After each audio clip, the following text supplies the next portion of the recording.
할렐루야, 반갑습니다. 오늘도 주님의 은혜가 함께 하시기를 예수님의 이름으로 축복합니다.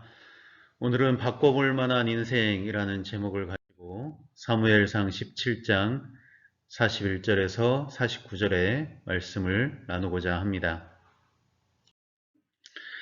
다윗과 골리앗의 이야기입니다. 이 다윗과 골리앗의 이야기는 믿지 않는 분들도 많이 알고 있는 그런 이야기입니다. 일반적으로 생각할 때 다윗과 골리앗이 싸우면 누가 이기겠습니까? 당연히 골리앗이 이길 것입니다. 다윗은 그 당시에 소년이었고 골리앗은 어렸을 때부터 전쟁터에서 잔뼈가 굵은 용사였습니다. 그래서 두 사람이 싸우면 누가 이길지 너무나 뻔한 이야기임에도 불구하고 성경은 우리들의 모든 생각과는 달리 다윗의 승리로 그렇게 성경은 기록하고 있습니다. 그런데 이렇게 생각지도 못한 다윗이 이 싸움에서 이겼을 때 성경을 모르는 분들은 참 의외다, 반전이다 이런 생각을 할 것이라고 생각이 됩니다. 여러분, 인생의 반전은 어디서 오는 것일까요? 우리들은 누구나 지금보다 조금 더 나은 삶을 살아가고 싶어 합니다. 그 중에는 정말로 역전된 인생, 반전의 인생을 살아가려고 꿈을 꾸고 있는 분들도 많이 계십니다. 그렇다면 우리들은 어떻게 그 인생을 살아갈 수 있을까요? 오늘 다윗을 보면서 생각해 보기를 원합니다. 하나님께서는 우리들에게 은혜를 주십니다. 하나님께서는 오늘도 우리들에게 인생을 살아갈 수 있도록 힘을 주십니다. 그럼에도 불구하고 우리 하나님께서는 우리들이 해야 할 몫을 남겨두십니다. 구하고 찾으라고 하십니다. 주시는 분은 하나님이십니다. 그러나 사람이 구하고 찾아야 주신다고 하십니다. 하나님은 말씀을 주십니다. 그러나 그 말씀을 믿고 따르고 순종하는 것도 역시 그것은 사람의 몫입니다. 마라, 쓴물, 하나님께서는 모세에게 나뭇가지를 꺾어서 그 마라에 던지라고 하십니다. 쓴물이 단물이 되는 건 하나님이 하시는 일이고 그 나뭇가지를 꺾어서 쓴물에 던지는 것은 모세가 할 일이었습니다. 죽은 나사로를 살리기 위해서 예수님께서는 사람들에게 무덤을 막고 있는 돌을 굴리라고 하십니다. 죽은 자를 살리는 것은 우리 주님의 몫이고 돌을 옮기는 것은 사람들의 몫입니다. 이런 것처럼 우리 하나님께서는 항상 하나님께서 하실 일과 우리 사람들이 해야 할 몫을 남겨두고 계십니다. 하나님께서 하실 일과 사람이 해야 할 이 일이 만났을 때 거기에 하나님의 역사가 일어납니다. 성경에 보면 하나님께서는 다윗을 어디 가든 이기게 하셨다고 하셨습니다. 위험한 상황에도 성경을 보면 다윗이 그 위험한 상황을 벗어나서 기어코 이기는 그런 내용들이 많이 기록되어 있습니다. 이것은 하나님의 은혜입니다. 그럼에도 불구하고 다윗이 왕이 되었을 때 하나님은 은혜만 베푸신 것이 아니라 다윗이 해야 될 몫도 남겨두셨습니다. 그 다윗의 몫이 무엇이었는가? 다윗은 어떻게 해서 골리앗을 이기는 반전된 인생을 살아갈 수 있었을까? 그 첫 번째는 다윗의 성실성에 있었습니다. 다윗은 막내입니다. 요즘은 막내가 가장 이쁨 받는 시대이지만 다윗의 시대 때의 막내는 가장 허드렛 일을 하는 자리가 이 막내의 자리입니다. 그래서 꾀를 내고 싶어도 그리고 불평을 하고 싶어도 할 수 없는 자리. 다윗은 그런 막내의 자리에 있었습니다. 그 허드렛 일이 뭐냐? 가정에서 가장 큰 허드렛 일은 양치는 일입니다. 잠도 제대로 못 자고 먹는 것도 제대로 먹지 못하는 그런 허드렛 일, 양치는 일이 가장 큰 허드렛 일이었습니다. 그것을 집안의 막내가 합니다. 그러니까 다윗이 그 일을 했던 것입니다. 그런데도 불구하고 성경에 보면 다윗은 그 일을 참 성실하게 했었습니다. 그 성실성이 성경에 보면 곳곳에 나와 있습니다. 하루는 사무엘 선지자가 그 다윗의 가정을 찾아옵니다. 그 당시 사무엘 선지자는 사울을 왕으로 세운 아주 위대한 선지자입니다. 근데 그렇게 위대한 선지자가 이새, 그러니까 다윗의 아버지 이새의 집에 왔음에도 불구하고 그 이새와 모든 형제들은 사무엘 선지자 앞에 다 있었지만은 다윗만 없었습니다. 그때 다윗이 어디에 있었느냐? 또 사무엘이 이새에게 이르되 내 아들들이 다 여기 있느냐? 이새가 이르되 아직 막내가 남았는데 그는 양을 지키나이다 라고 말합니다. 그 위대한 사무엘 선지자가 왔는데도 불구하고 다윗은 양을 지키고 있었다는 겁니다. 막내로서 해야 될 일을 하고 있었다는 거죠. 또 한 번은 사울 왕에게 악기가 들렸을 때 다윗을 부릅니다. 사울이 이에 전련들을 이새에게 보내어 이르되 양치는 내 아들 다윗을 내게로 보내라 하며 이 순간에도 다윗은 무엇을 하고 있었느냐? 다윗은 여전히 자기가 할 일, 양치는 일을 하고 있었다는 것입니다. 이뿐만이 아닙니다. 사울이 전쟁터에 나갔습니다. 오늘 본문의 내용이죠. 그 골리앗, 그 블레셋과의 전쟁터에 나가 있었습니다. 이 당시에도 다윗은 사울과 집을 오가면서 사울을 위로하고 또 아버지의 심부름을 하고 또 무엇을 했느냐 하면 다윗은 사울에게로 왕래하며 베들레헴에서 그 아버지의 양을 칠 때 그러니까 그 사울과 집을 왔다 갔다 하면서도 다윗은 늘 무엇을 했냐면 양을 치고 있었다는 것입니다. 여러분 그때 전쟁이 어디에서 일어났었냐면은 이 엘라 골짜기에서 일어났었습니다. 그리고 다윗의 집은 베들레헴입니다. 그러니까 이 엘라 골짜기에서 베들레헴까지 거리가 어느 정도 되냐면 약 30km 정도 된다고 합니다. 이 30km를 걸어서 가려면 7, 8시간은 걸립니다. 그러니까 가는데 7, 8시간, 오는데 7, 8시간. 얼마나 힘들고 피곤합니까?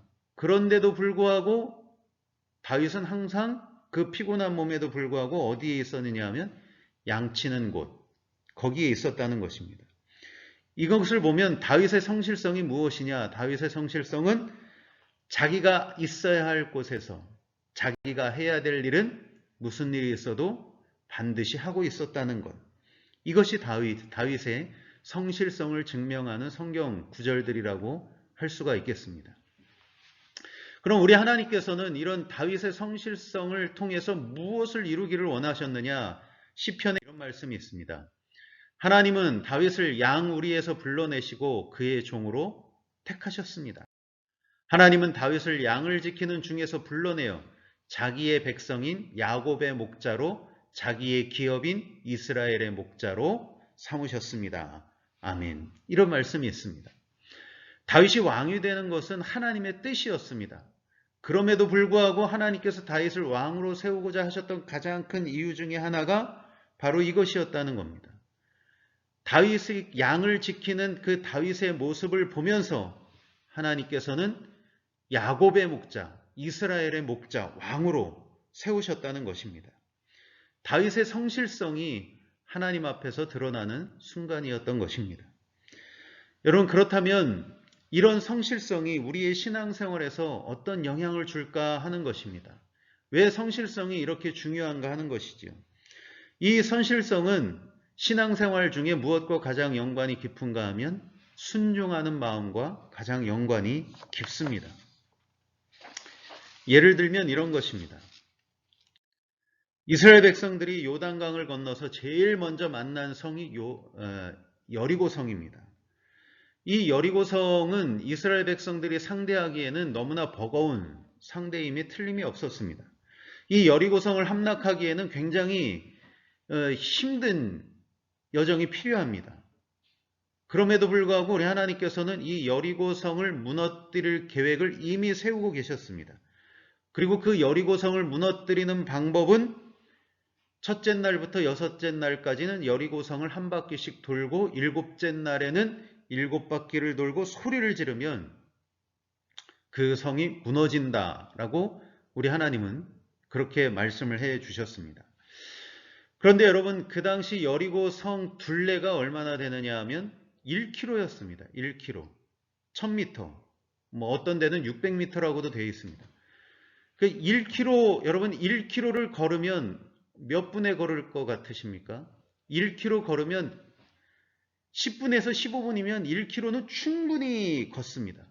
그러니까 성을 한 바퀴 도는 데는 10분이나 15분밖에는 시간이 소요되지 않습니다. 근데 우리 하나님께서는 10분이나 15분 되는 이 성을 하루에 한 바퀴씩 돌고 7일째 되는 날에는 7바퀴를 돌고 소리를 지르라고 하셨다는 것입니다. 그러면 여러분 한번 이렇게 생각을 해보겠습니다. 성을 한 바퀴씩 도는 일은 별거 아닙니다. 그러나 대단한 일도 아니지만 그렇다고 안 할 수도 없는 일입니다. 하루에 한 바퀴 도는 일은 힘든 일은 아니지만 꽤 번거로운 일입니다.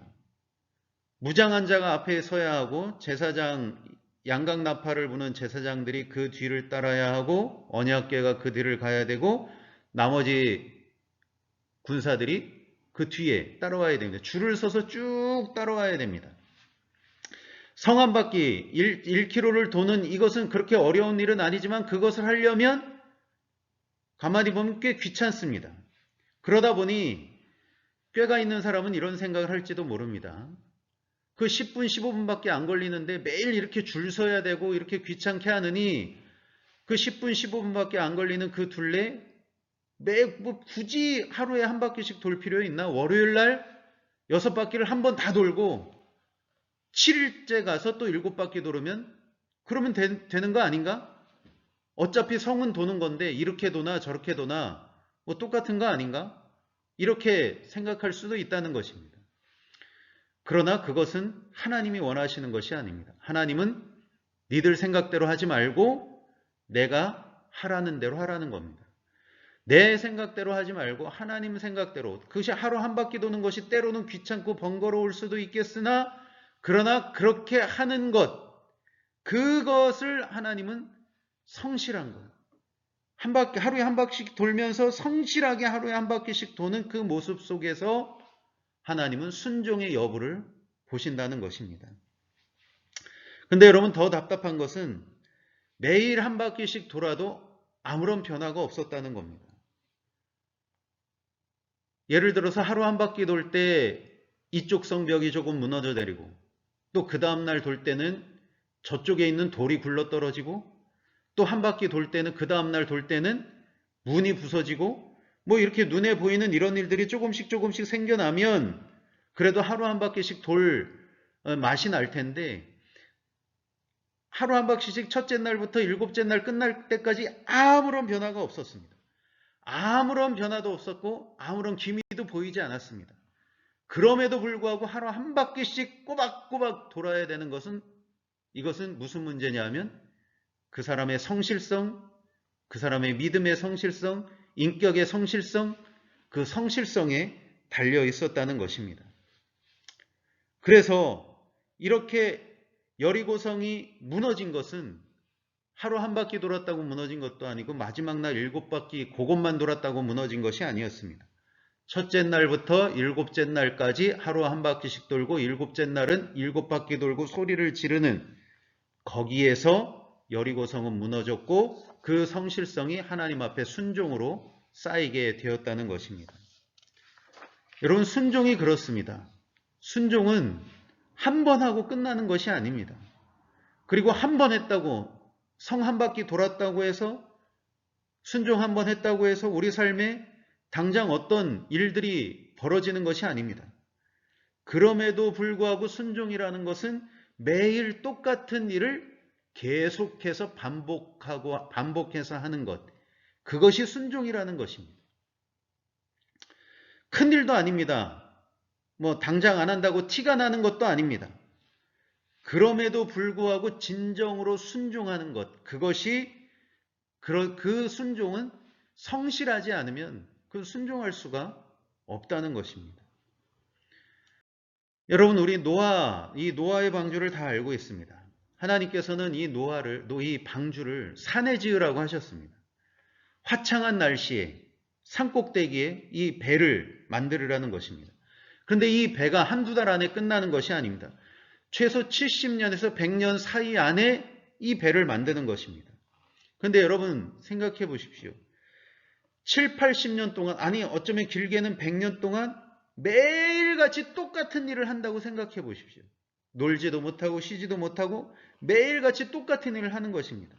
나무를 자르고 자른 나무를 옮기고 옮긴 나무에 역청을 발라 붙이고 그 다음 날도 나무를 자르고 자른 나무를 옮기고 옮긴 나무에 역청을 바르고 똑같은 일입니다. 매일 같은 일입니다. 이것을 매일같이 반복하고 있는 것입니다.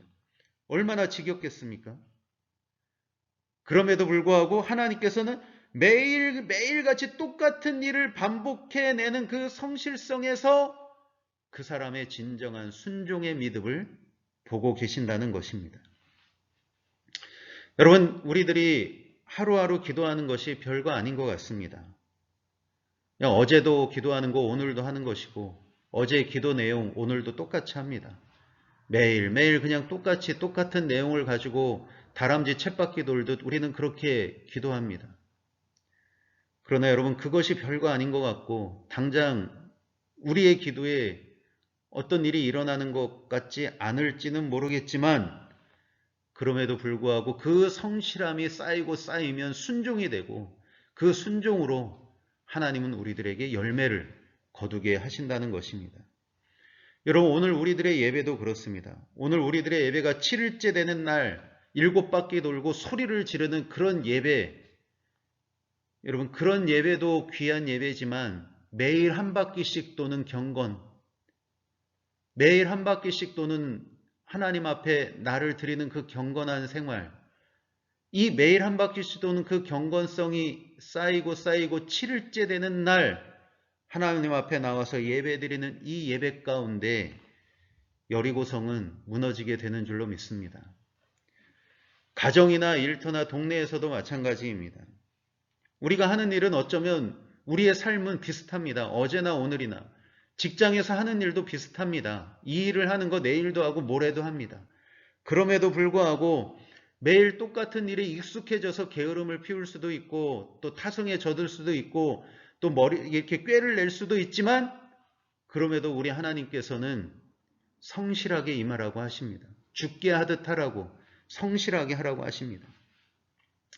우리 믿음의 사람들은 어디에 있으나 성실함으로 구별됨을 나타내야 될 줄로 믿습니다. 사장님이 알기 전에, 사람들이 알기 전에 하나님이 보시고 하나님이 아십니다. 하나님께서는 하나님의 일뿐만 아니라 세상의 일도 성실하기를 원하십니다. 이 성실성 속에서 하나님은 우리에게 다가오시는 것입니다. 골리앗은, 여리고성은 이 성실 앞에서 쓰러진 것입니다. 무너진 것입니다. 그냥 은혜로 쓰러지고 무너진 것이 아닙니다. 물론 하나님의 은혜가 첫 번째와 가장 중요하지만 그럼에도 불구하고 성실한 순종이, 그 성실한 믿음이 골리앗을 쓰러뜨린 것이고 여리고성을 무너뜨렸던 것입니다.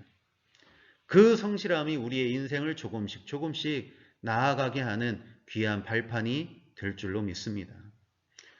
두 번째, 우리의 인생이 조금 바꿔보고 또 우리의 인생이 새롭게 되기 위해서 꼭 필요한 것이 있습니다. 그것이 뭐냐면 여호와의 이름을 위하여 하는 것입니다. 여호와의 이름을 위하여 하는 것. 26일부터지요. 26일부터 우리나라도 백신 접종이 시작이 됐습니다. 이 백신 접종을 하면서 온 국민들이 희망을 품기 시작했습니다. 회복이 되는, 모든 것이 회복되리라는 그 희망이었죠. 그러나 여러분, 우리 믿는 사람들에게는 회복해야 될 것이 두 가지가 있습니다. 하나는 방금 말씀드린 것처럼 백신이 나와서 일상이 회복되는, 일상의 회복에 대한 희망, 이 일상의 회복, 이것이 첫 번째고, 우리 믿는 사람들에게는 이것만이 아닙니다. 우리들에게는 또 하나의 회복이 있습니다. 그것이 뭐냐? 이 코로나19 시대에 실추된 우리 하나님의 이름에 대한 회복입니다. 여러분, 요즘 우리 이 시대를 살면서 우리 교회와 기독교에 대한 신뢰가 얼마나 땅에 떨어졌습니까? 원치 않든 원하든 우리들의 이 모습이, 교회의 모습이 사람들에게 신뢰를 잃어간 것은 사실입니다. 그러면 이것을 달리 말하면 교회가, 우리 그리스도인들이 신뢰를 잃었다는 얘기는 다른 말로 하면 하나님의 이름이 땅에 떨어졌다는 것이고 하나님의 이름이 그들에게 망령되이 일컬어지는 그런 위기에 처해 있다는 말도 될 것입니다.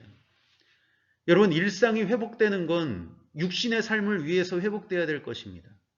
그러나 하나님의 이름이 회복돼야 되는 것은 우리 믿는 자들의 영혼을 위해서, 구원을 위해서, 하나님 나라가 임하기 위해서는 반드시 하나님의 이름이 이제는 되어야 되는 줄로 믿습니다. 오늘 다윗이 골리앗과 싸운 것은 자기 영광을 위해서도 아닙니다. 자기 이름을 내려고 한 것도 아니고 어찌 보면 나라를 위한 것도 아니었습니다. 다윗이 골리앗과 싸웠던 이유는 오늘 45절에 나와 있는 것처럼 만군의 여호와의 이름을 위해서, 사무엘상 17장 26절에 보면 이 할례받지 않은 블레셋 사람이 누구에게 살아계시는 하나님의 군대를 모욕하겠느냐 말합니다. 그는 골리앗의 입에서 나오는 하나님의 이름을 모욕하는 것을 참을 수가 없었던 것입니다. 그래서 그는 하나님의 이름이 욕되게 되는 것을 참을 수 없어서 그는 하나님의 이름을 다시 회복시키기 위해서 골리앗과 싸움을 시작했다는 것입니다. 여러분, 오늘 우리들의 싸움은 하나님의 이름, 우리가 실추되었던 교회의 그 이름, 기독교인이라고 하는 이름, 하나님이라고 하는 이름, 그 이름을 이제는 회복하기 위해서 우리는 신앙생활해야 되고 우리는 살아가야 되는 것입니다. 백신이 나오고 치료제가 나오고 그러면 우리의 일상은 앞으로 회복이 되겠죠. 조금씩 회복이 되겠죠. 일상은 회복되었으나 하나님의 이름이 회복되지 않는다면 우리의 삶 속에 정말 구원의 은혜, 하나님 나라의 역사가 나타날지 의문이 되는 것입니다. 그러기 위해서 오늘 우리들은 하나님의 이름을 다시 높여야 된다는 그런 의지가 우리 믿는 자들 마음속에서 일어나야 될 줄로 믿습니다. 주기철 목사님께서 순교하신 다음에 그 사모님께서 이런 말을 하셨답니다. 내 남편은 애국자로 죽은 자가 아니요 민족을 위해 죽은 자가 아니라 하나님의 영광을 위해서 죽은 사람입니다. 라고 말했다는 것입니다. 여러분, 하나님의 영광을 위해서 살고 하나님의 영광을 위해서 죽는 그 마음의 의지가 우리 가운데 회복되어서 하나님의 이름을 위해서 사는 저와 여러분들이 되기를 간절히 원합니다. 지난주에 말씀을 나눴습니다. 우리들은 평소에 누구의 이름을 부르며 살 것인가? 예수님의 이름. 또한 우리들은 죽을 때 누구의 이름을 부르며 천국에 갈 것인가? 역시 예수님의 이름. 그렇다면 여러분, 이제 천국에 우리가 가서 주님 앞에 섰을 때 주님을 바라보면서 우리는 과연 이 땅에서 우리들은 누구의 이름을 위하여 살다 왔는가? 라고 할 때 우리들은 어떻게 대답할 수 있겠습니까? 베를린 장벽이 세워지기 전에 270만 동독인들이 자유를 찾아서 서쪽으로 이동했습니다. 1954년 수많은 인파가 구름처럼 서쪽으로 이동하는 가운데 정반대인 동쪽으로 건너가는 한 가족이 있었답니다. 수많은 사람들이 동쪽에서 서쪽으로 넘어오는데 이 가정은 반대로 서쪽에서 동쪽으로 넘어갔다는 겁니다. 그 가정이 누구냐 하면 호르스트 카스너라는 목사님의 가정이었다는 것입니다. 이 목사님의 가정이 동독에서 서독으로 넘어갈 때 그때는 육주가 된 신생아를 데리고 넘어갔다는 것입니다. 근데 이 신생아를 데리고 넘어가는 그때에 이 목사님은 서독에서 아주 생활하기에 불편함이 없을 정도로 윤택하게 사셨던 분입니다. 근데 왜 동쪽으로 넘어갔냐 하면 동쪽에서 수많은 목회자들이 동쪽에서 서쪽으로 넘어와서 서쪽에는 목회자들이 많은데 대신 그렇기 때문에 동쪽에는 목회자들이 많이 부족했다는 겁니다. 양들은 많은데 목자가 없었다는 거죠. 그래서 서쪽에 있던 이 목사님이 동독으로 넘어가게 됐다는 겁니다. 이 목사님이 넘어가게 된 하나의 이유는 뭐냐? 이 목사님은 항상 하나님 앞에 나는 바른 삶을 살겠다는 마음 하나로, 그 믿음 하나로, 그 의지 하나로 동독으로 넘어가게 되었다는 것입니다. 그래서 그 당시 공산치하에서 그는 목회를 하면서 수많은 양들을 보살피고 살피는 그런 목회 사역을 하였다는 것입니다. 하나님 앞에 바른 삶을 고민하던 그 목회자에게 하나님은 은혜를 주셨습니다. 그와 함께 넘어갔던 육주된 신생아, 이 아이가 무럭무럭 자랍니다. 철저한 신앙생활 속에서 이 아이가 자랍니다. 그리고 이 아이가 자라서 누가 되었느냐? 우리가 잘 아는 독일의 총리 앙겔라 메르켈, 독일의 총리가 되었습니다. 하나님 앞에 바른 삶을 살겠다는 그 의지, 하나님의 이름을 높여야겠다는 그 의지, 하나님의 이름을 회복해야겠다는 그 의지, 그 안에는 반드시 하나님의 손길이 역사하시는 줄로 믿습니다. 여러분, 오늘 다윗이 고백합니다. 전쟁은 여호와께 속한 것인즉 그가 너희를 우리 손에 넘기시리라. 여러분, 하나님 앞에서 성실함을 가지고 살아가고 하나님의 이름을 붙들고 그 이름을 위하여 사는 자에게 이 땅에 사는 모든 것들은 하나님께 속하게 될 것입니다. 그 사람이 하는 모든 일들은 하나님께 속한 것이 될 것입니다.